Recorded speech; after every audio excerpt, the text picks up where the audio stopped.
इस खबर के प्रायोजक बाय वागजी मसाले, हर चुटकी में जायका। वागजी प्रीमिक्स स्पाइसेस। एक तरफा प्यार में पागल युवक आयुष अग्निहोत्री ने प्रेमिका से शादी न होने पर बदला लेने की घिनौनी साजिश रची। जुलाई 2025 से जनवरी 2026 तक उसने 7 बार युवती के न्यूड फोटो उसके रिश्तेदारों को डाक से भेजे और मोहल्ले में चिपका कर बदनाम करने की कोशिश की।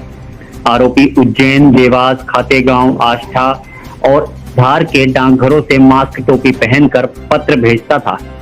क्राइम पेट्रोल एपिसोड देखकर अपराध के तरीके सीखे। युवती और परिवार को एसिड अटैक की धमकी भी दी। बाणगंगा थाना 5 महीने नाकाम रहा, फिर कमिश्नर ने केस क्राइम ब्रांच को सौंपा। महज 25 दिनों में आरोपी गिरफ्तार। घर से लैपटॉप, प्रिंटर और पत्र जब्त, पूछताछ जारी। ये जुलाई 2025 में थाना बाणगंगा में एक अपराध पंजीबद्ध हुआ था, जिसमें कि फरियादिया ने रिपोर्ट की थी कि उसके घर पे और उसके रिश्तेदारों के घर पे उनकी और उनके कुछ परिजनों की मार्क्ड फोटो लगा करके और न्यूड फोटो लगा करके और पोस्ट किए जा रहे हैं। ये कई पोस्ट ऑफिसों से इस तरह के पोस्ट आते रहे और जुलाई 2025 से लेकर अभी जनवरी 2026 के पहले पिछले सप्ताह तक लगातार इस तरह की कम से कम 8 से 10 पोस्टें आ चुकी थी। उन पोस्टों में ये फोटोग्राफ्स रहते थे जिसमें कि ऊपर फरियादिया का चेहरा लगाया जाता था, नीचे जो है वो कोई भी नेकेड फोटो लगा करके उनको फोटो खींच करके और उनकी मॉडल फोटो बना करके न्यूड फोटो बना करके भेजा जा रहा था। और ये जो कार्यक्रम था, ये सिलसिला था, ये लगातार उनके रिश्तेदारों पे और उनके घर के आसपास के लोगों पे किया जा रहा था। इसके अलावा आरोपी के द्वारा ये भी किया जा रहा था कि वो आसपास के सार्वजनिक शौचालयों पे और सार्वजनिक स्थानों पे उसके पोस्टर भी लगाए जा रहे थे और एक साथ में पत्र भी लिखा जाता था जिसमें लिखा जाता था कि मैं तुमको बदनाम कर दूंगा और इस तरीके से लगातार वो प्रताड़ित कर रहा था। कुछ पत्रों में इस तरह से भी लिखा जा रहा था कि हम एसिड अटैक, मेरा अगला कदम एसिड अटैक होगा और फरियादिया और उनके परिवार वाले काफी डरे हुए थे क्योंकि लगातार वो इस तरह से पोस्ट कर रहा था और पोस्ट कौन कर रहा है इसकी कोई जानकारी मिल नहीं पा रही थी। इस संबंध में बाणगंगा द्वारा लगातार 4-5 महीने इन्वेस्टिगेशन किया गया। जब सफलता नहीं मिली तब सीपी सर के पास में भी पीड़िता और उनके परिवार वाले मिलने गए थे, जिस पर से सीपी सर ने क्राइम ब्रांच को इसके अगले इन्वेस्टिगेशन के लिए दिया। क्राइम ब्रांच ने लगभग 25 दिन पहले ये इन्वेस्टिगेशन अपने हाथ में लिया था, जिसमें हमने राजेश बंदोतिया जी के नेतृत्व में एक टीम बनाई थी जिसमें एसीपी सोनिया अग्रवाल थी और हमारी सोशल मीडिया की प्रभारी रीना भी साथ में थी और उनकी पूरी टीम ने इस पर काम करना शुरू किया।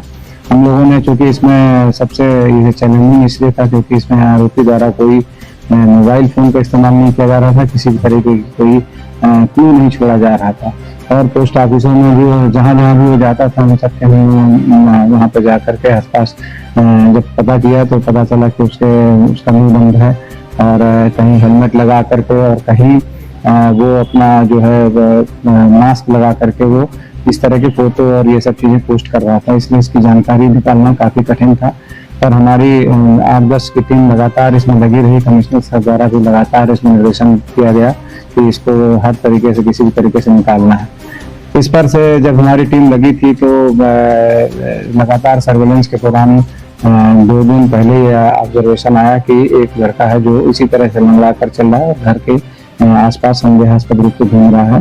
तो हमारी टीम ने उसको तत्काल ही जाकर के उठाया। जब उठा करके लाए तो उसके कब्जे से उसी तरह का एक मास्क और वो जो पहनी हुई चप्पल थी जो जगह पर सीसीटीवी में भी कैद हुई थी तो उसी तरह का मिला। तो शंका होने पर इसके घर की जब तलाशी ली गई तो घर में लैपटॉप और उस तरह के पहने हुए कपड़े और उसी तरह के फोटोग्राफ्स के कुछ खाली फोटोग्राफ और कुछ उसमें फोटोग्राफ्स और कुछ लिखे हुए जो लिखावट जो लगातार घर पे भेज रहा था तो सारी चीजें बरामद हुई, जिससे बाद में आरोपी को जब ये सब चीजें अवगत कराएगी तो आरोपी ने भी इस घटना को स्वीकार किया और फिर उसने जो कहानी बताई वो कहानी के अनुसार ये है कि वो एक मैट्रिमोनियल ऐप के थ्रू उसने वहाँ उस परिवार में एक लड़की थी जिससे वो शादी करना चाह रहा था, उससे वो कनेक्ट भी हुआ। लेकिन बाद में शादी हो नहीं पाई क्योंकि उसकी कुंडली मिल नहीं पाई, और ऐसा उनके लड़की के परिवार वालों का कहना था। और जब ये शादी टूट गई तो उसको ये लगा कि उसके परिवार वालों ने ही ये शादी जानबूझ के तोड़ी है। तो इसी खुन्नस में उसने लगातार उनके परिवार के कुछ लोगों को बदनाम करने के लिए इस तरह के वो नाम फोटो डाल रहा था। और जो पकड़ा गया आरोपी है उसका नाम आयुष अग्निहोत्री है, जो ये वैशाली नगर इंदौर में रहता था। और उससे जब पूछताछ की गई तो उसने बताया कि वो सिविल इंजीनियर है और लगभग 34 साल का युवक है। और उसकी चूंकि जब शादी टूटी उनमें से वो काफी गुस्से में था और उसने लगातार 1-2 बार प्रयास भी किया कि ये शादी संभव हो सकता है, लेकिन जब ये शादी नहीं हो पाई तो उसने इस तरह के एक टैक्टिस अपनाई।